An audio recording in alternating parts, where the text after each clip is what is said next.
All right, we've had so much talk about Vladimir Guerrero Jr. as of recently, but what's going to happen with Bo Bichette? What kind of Bo Bichette are we going to get in 2025?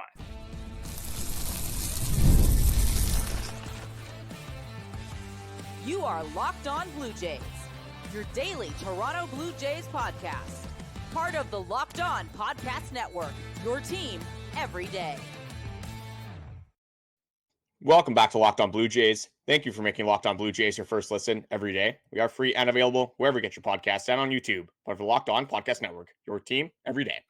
Welcome back, everybody. I'm Braden Iwasco. He's Carter First. You can find us on Twitter, Braden5Iwasco. Carter First, too, as well on Instagram and TikTok at Locked On Blue Jays. If you're new here to YouTube or you're listening anywhere else, make sure you guys head over to the YouTube page. We've made it the hub. Drop a subscription there. You guys will get shorts, live streams, videos, podcasts, the whole ordeal.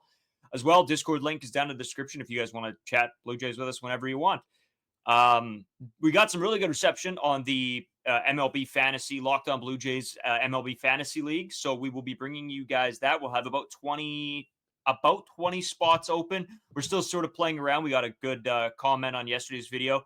And if there's more interest, then we can look at other alternatives. But we'll set it up for 20 people so you guys can join that probably. Early next week, we'll have that open and available for you guys to join so you guys can take a look at the rules, figure out who you want to draft, and if you want to take any of the Blue Jays players. Big episode today. Got to talk about what Bo Bichette is going to look like in 2025. A little bit of predictions there. The center field position. Who is going to start in center field with Daulton Varsho not being available for probably the first month of the season? And then the automated balls and strikes. Also, in spring training, not having the strike zone on the TV. There's a couple different things just with the day-to-day stuff that we want to talk about, interested us. So we can talk about that in the third segment. Carter, let's kick things off with Bo Bichette. Obviously, brutal season in 2024. Had a minus 0.3 WAR on the year. Injury troubles plagued him throughout the season. And a lot of people calling for Bo Bichette's head a little bit and sort of expected him not to get a contract offer going into 2025 for an extension. But, looking back 2 years ago, everybody thought Bo Bichette was the guy that we should be handing out the big extension to, not Vladimir Guerrero Jr. So I ask you this. I guess I'll pose this to you. How do you feel or what do you think the season will look like in terms of the 2025 year for Bo Bichette? I think it will be exponentially better. I don't even think it will be the same realm of what we see in Bo Bichette of 2025. We always talk about the Vladimir Guerrero Jr. stuff and like how it kind of relates to Bo Bichette. When we talk about 2023, Bo Bichette was our Vladdy. Bo Bichette was the guy in Toronto Blue Jays land. Then you have 1 year where you have some injuries. Obviously, Bo Bichette struggled immensely, but the script has completely flipped. The amount of times that I saw a mock trade go to the Los Angeles Dodgers in 2024 for Bo Bichette was absolutely insane. It was like you don't remember anything that he did 2021, 2022, leading the league in hits, 2023 having a very good year as well.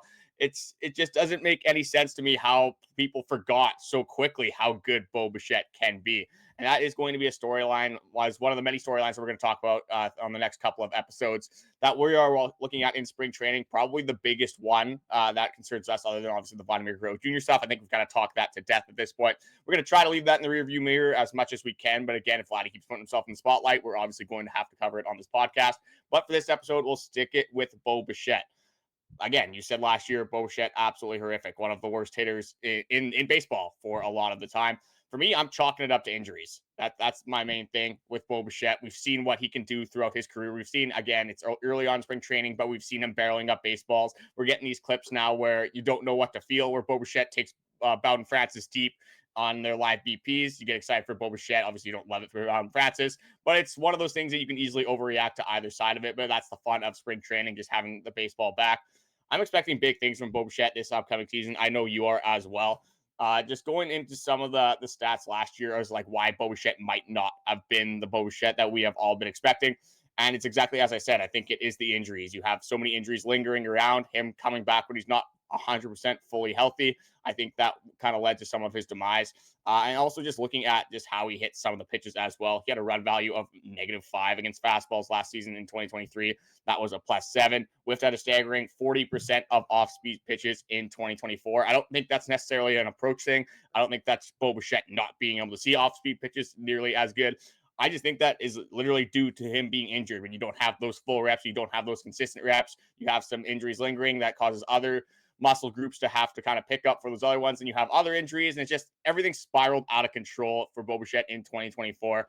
So this is going to be one of the biggest things for the Toronto Blue Jays in 2025. You get Bo Bichette back to those 2022, 2021, 2023 years, and he produces like on the Toronto Blue Jays like he has throughout his entire career, other than last season.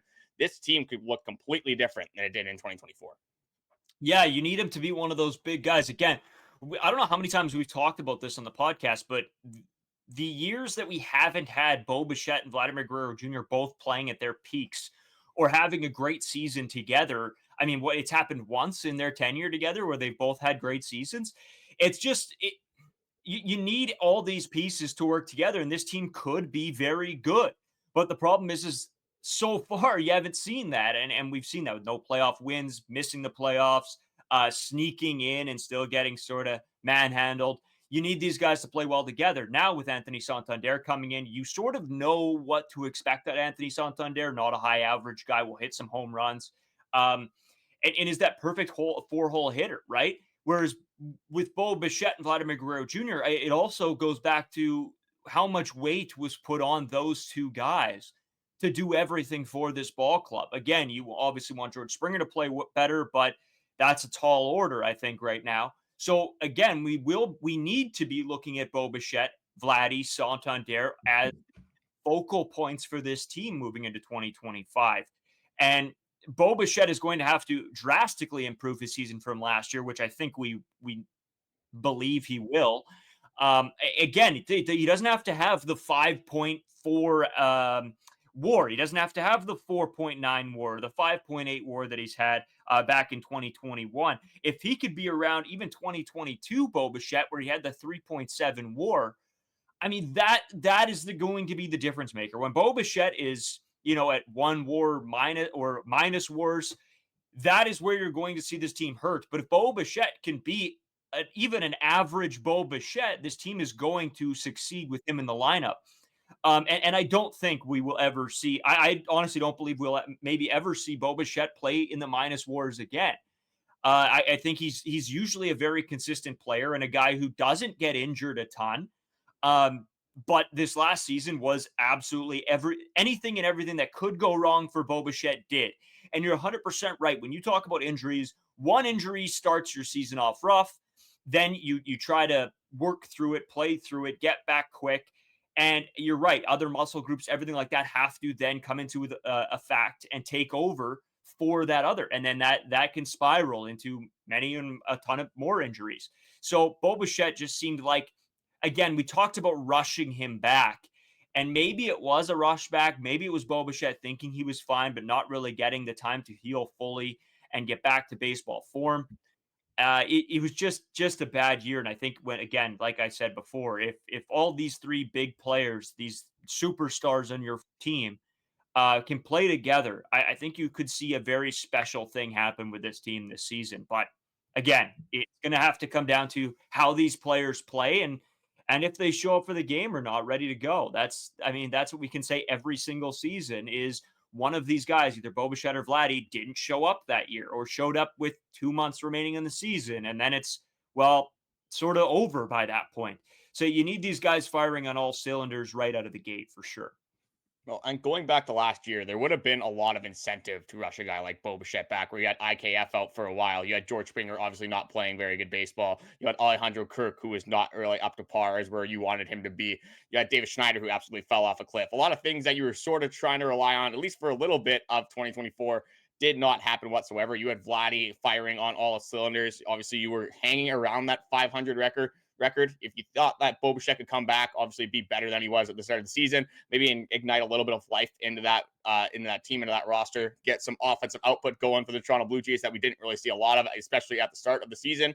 That could have completely changed the script of things. Again, this front office did not obviously want to sell at that trade deadline. They did want to be competitive. It's just kind of the way things fell. There was a lot of incentive to rush Bo Bichette back. Was that part of the factor that might have influenced Bo Bichette coming back a little bit earlier than he might have wanted to? Possibly. Again, it's hard to speculate now. It's not really something I want to speculate on right now because 2024 was absolutely horrendous. Not a very fun year of baseball to watch whatsoever. And you said Bo Bichette had a negative WAR last year. I'm going to say that was the one and only year Bo Bichette will ever have a negative WAR. I don't even think that's a hot take whatsoever. Just so many things did not go right for Bo Bichette. I don't think he even gets relatively close back, even like to a 1 WAR. I don't think Bo Bichette is going to be close to. I think he's going to be skyrocketed over that, whether it's a 2, 3, 4, 5 WAR. I think we're going to see Bo Bichette bounce back in a massive way. And this is what for 2025, this is what Fangraphs has the projections on for Bo Bichette. They expect him to play 143 games, have 18 home runs, 280 average, and on base of 325, slugging of 435. That would be an OPS of 760. A WAR of 3.6 and weighted runs created plus of 116. So back to being that above average hitter. Can we probably expect a little bit more from Bo Bichette? I want a little bit more from Bo Bichette based off those projections. Not as much on the average, not as much, again, on the on-base, whatever. I want that slugging to go up a little bit. And then if we can see Bo Bichette maybe be like a 125, 130 weighted runs created plus guy, I think that is going to be very beneficial for this team. Another thing that we haven't really shed too much light on recently is because obviously you were talking about Bo Bichette's offense a lot last season. This guy's gotten a whole lot better defensively over the last few seasons. You go back to 2021, this guy is an absolute liability back there. You were not very excited if you saw a ball get hit to the shortstop because you thought Bo Bichette might absolutely airmail that. Just looking at his outs above average, had a -5 that year going into 2022, had a -7. 2023 is when you started to see this guy take a little bit of stride. Still, it was a -3 in the 19th percentile. Not exactly where you wanted to go, but you could tell that he was taking his defense more seriously. He was putting in the work. He was trying to get better as a defensive specialist. And then you look at last season again in his limited time, he was in the positives. He had a 1 out above average. It's, again, over the 50th percentile. I'm not saying Bo Bichette is going to be this elite out infielder. He's not going to be one of the best in baseball. If he can just be average, if he can be a guy that you put out there and you're out like, oh no, a ball is being hit to Bo Bichette, he just can't hurt you as much as he did in 2021 and 2022. I think he has been taking the steps towards that.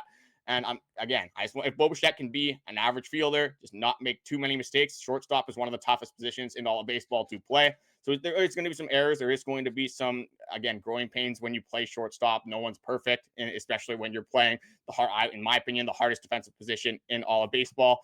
So if you can just be okay, if you can be a guy that kind of like a ref or an umpire where you don't talk about them the entire game, I think that is where you want to be with Bo Bichette's defense. Yeah, you don't need Bo Bichette to be making spectacular plays. You need him to be very average and okay, make the easy plays, maybe steal one here and there. And I think the addition of Andrus Gimenez at second base, having that weapon there, so if a ball does get hit to Bo and he gets that, the ability for that flip to second, I think it's going to really help the double play situation with Andrus Gimenez being able to really turn those aggressively. So that's going to be nice to see as well. But just going back, talking about Bo Bichette's home run numbers with Fangraph projecting him at 18.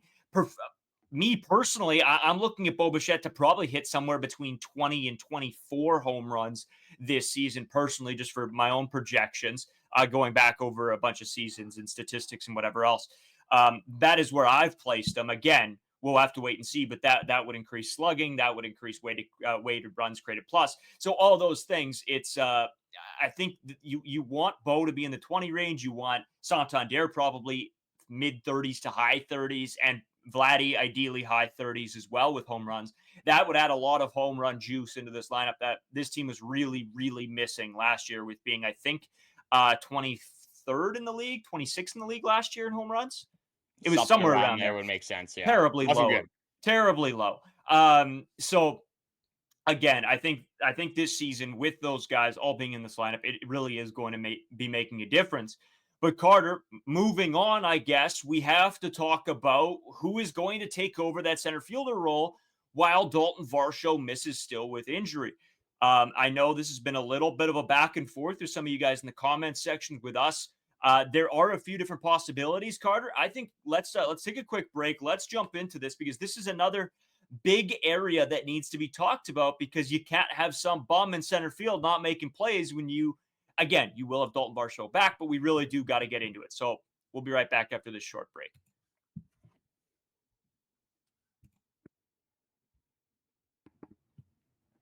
So center field, Carter, couple options here. Now I'm going to give you a couple guys. You tell me if there's anybody that I'm missing that you and me think can and will play some center field while Daulton Varsho misses with injury.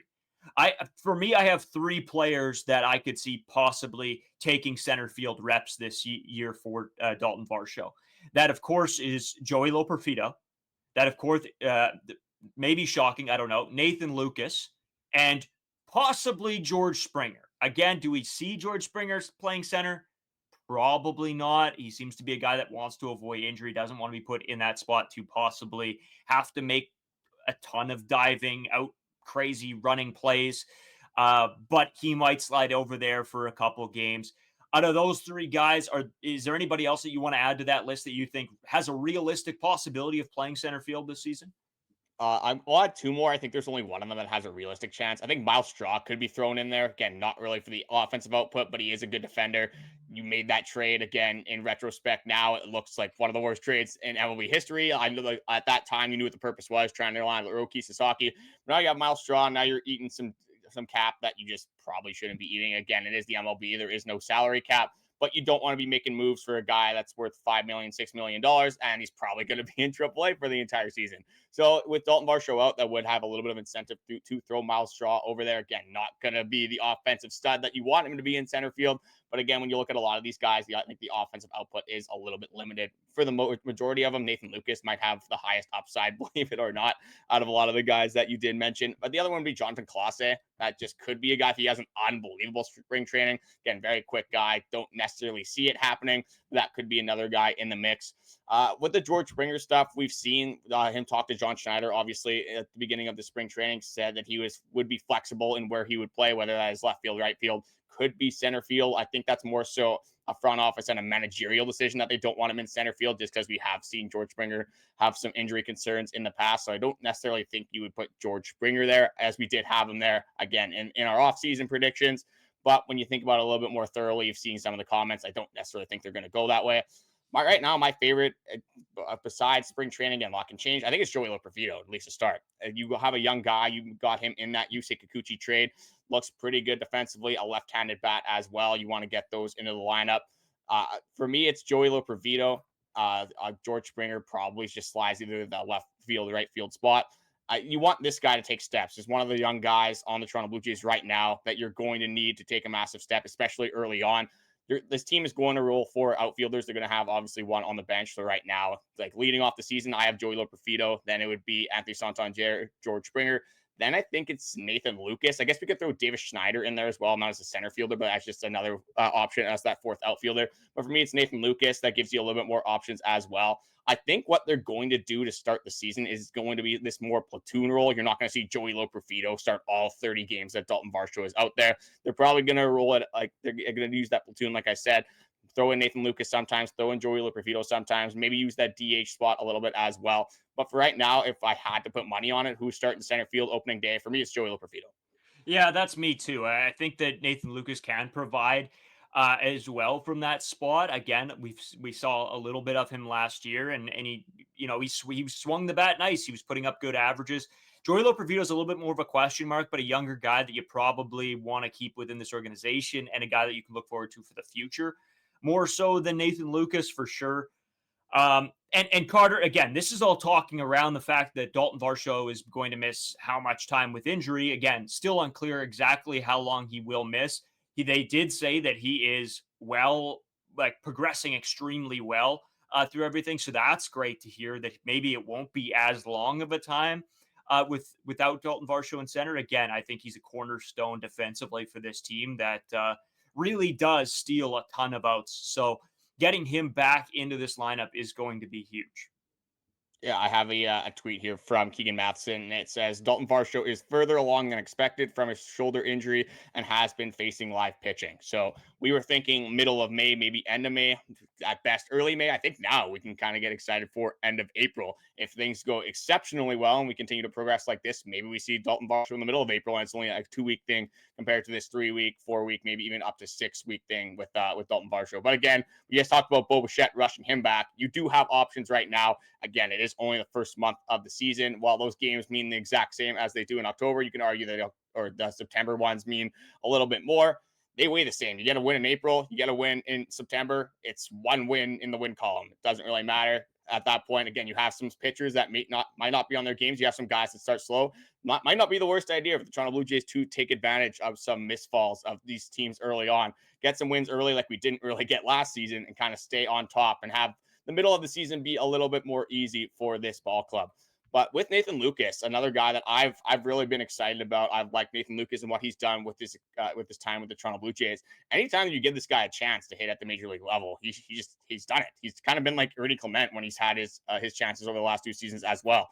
A guy that has been a majority AAA guy throughout his career, but hit 300 last season with the Toronto Blue Jays. Is he a career 300 hitter? Can we expect that over 162 games? Probably not.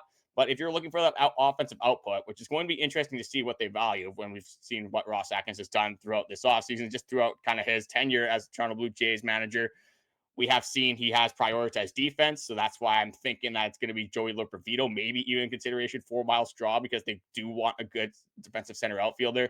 Makes sense. I mean, when you have Santander in right field, not the greatest outfielder, you want a guy in center that can kind of make up a little bit of that range. But it depends how you feel about like Santander's, your Vladimir Guerrero Jr.'s, or Bo Bichette's that we talked about earlier. Do you expect to bounce back from George Springer? Are you going to need more offensive output from a 7th, 8th hole guy, or is you're going to be okay with kind of, just having a guy with a lower average, lower on base, but is going to play that surefire defense? It all depends how the spring training kind of rolls out with a lot of these players. Yeah, and that's what it comes down to. Again, this is still early for all of these decisions. We do have the entirety of spring training, besides 2 games, would have been 3 if yesterday's didn't get canceled. But still a long spring training left. A lot, that's one thing I will be excited to look at in spring training is who does man that center field role throughout spring training. And then, I mean, there's a ton of other things to watch. It's going to be a very interesting spring training. I think towards the end half of the spring training, just because the beginning, you see a lot of guys just thrown in, whatever. Towards the end, you do start to see a more full lineup, full roster where guys are going to slot in. So that's something I'll be looking forward to. But yeah, it's going to be an interesting conversation, I think, moving forward, and probably one that will be part of our hot take segment with Dallin Wilton and Skylar Peters. Those 2 guys pumped up for the season, so look out for that. Probably coming closer to the end of spring training, when we get closer to the season, we have those guys making their predictions. I know they probably have money on a bunch of stuff. Skylar Peters will probably throw, I don't know, $300 on the Red Sox, most likely to win the World Series or something stupid like that. Carter is saying all of that. We got to talk about the strike zone. It threw me off a little bit. I know we were watching the games and something just didn't feel right. And I want everybody to weigh in on this as well. Just what their thoughts are with the spring training broadcast, how the automated balls and strike system work. We'll get into all that when we come right back. Today's episode brought to you by FanDuel. You guys know how much I love FanDuel. When the game tips off, the NBA action is just getting started, and there's no better place to get in on the action than FanDuel, America's #1 sportsbook. With FanDuel, you can place live bets throughout the game, so even if you miss the opening tip-off or want to be in on the 4th quarter comeback, you can stay in on the action. If you're looking for a bigger payout, you can even combine your live bets into a same-game parlay. I'm telling you guys, the live game parlays are the way to go. You can see who's doing well. You can see who's struggling. That's where you put your money instead of trying to guess at the beginning of the game. Right now, new FanDuel customers can get $150 in bonus bets if your first $5 bet wins. Visit FanDuel.com to join today. That's FanDuel.com for your shot at $150 in bonus bets. Make every moment more with FanDuel, the official sports betting partner of the NBA. So, Carter, me and you, watching spring training games the other day over the weekend, I guess it was. And I think I said this to you, is that I was a little thrown off by the fact that we don't have the strike zone as we usually do on Sportsnet or wherever you're watching. They usually have the strike zone.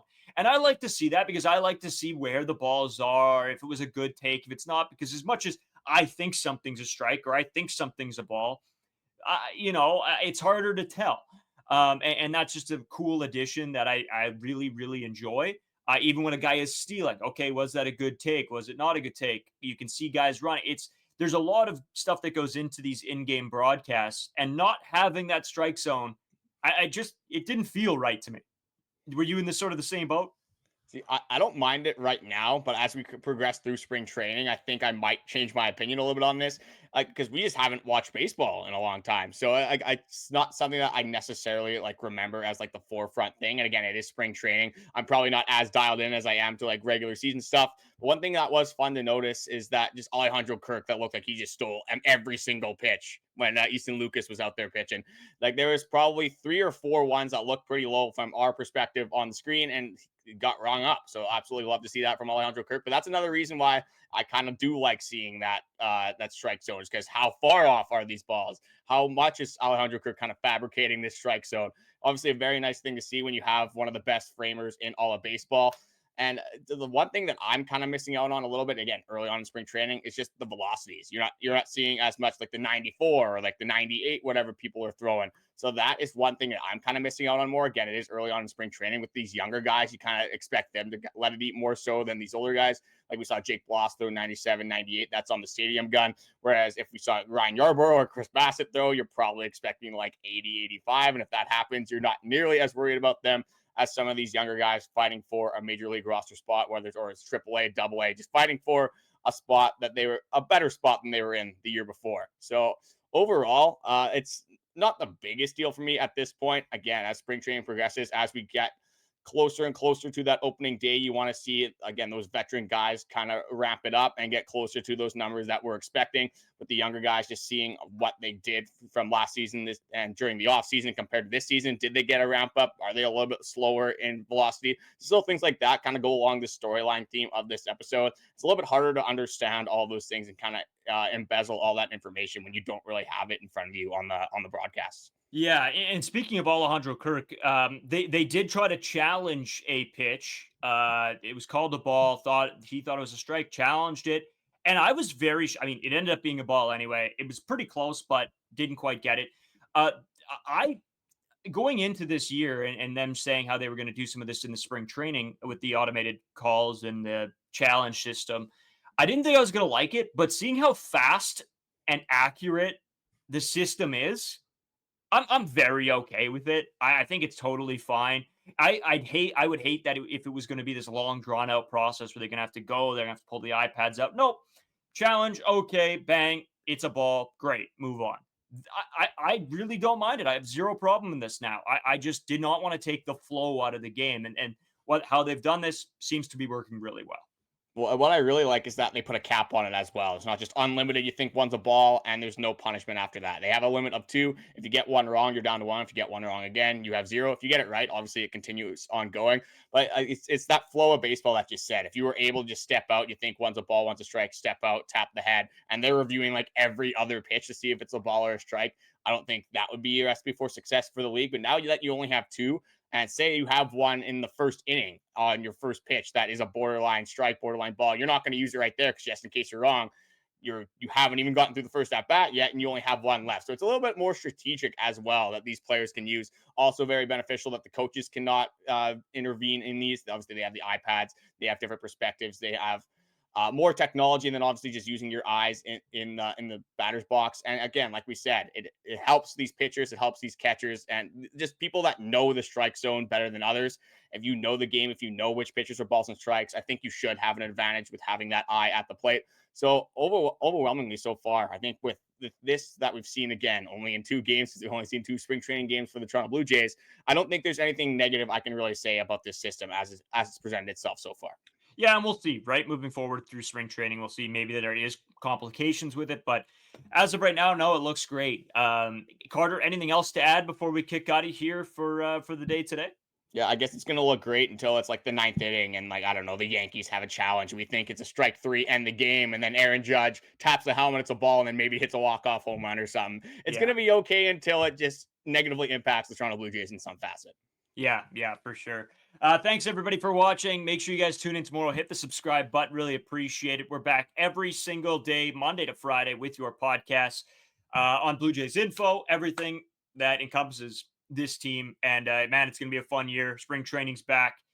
Yeah, and we'll get that fantasy league kicking off. You guys seem pretty excited about that. Me and Carter are excited to play. We sort of had a bad year in NHL fantasy. We both tried to go for it last year. So our teams were terrible. So it was sort of, you were half paying attention. Baseball's back, so we can jump right back into fantasy. Fantasy football also went terrible for me this year. So it's just been a terrible fantasy experience altogether this season.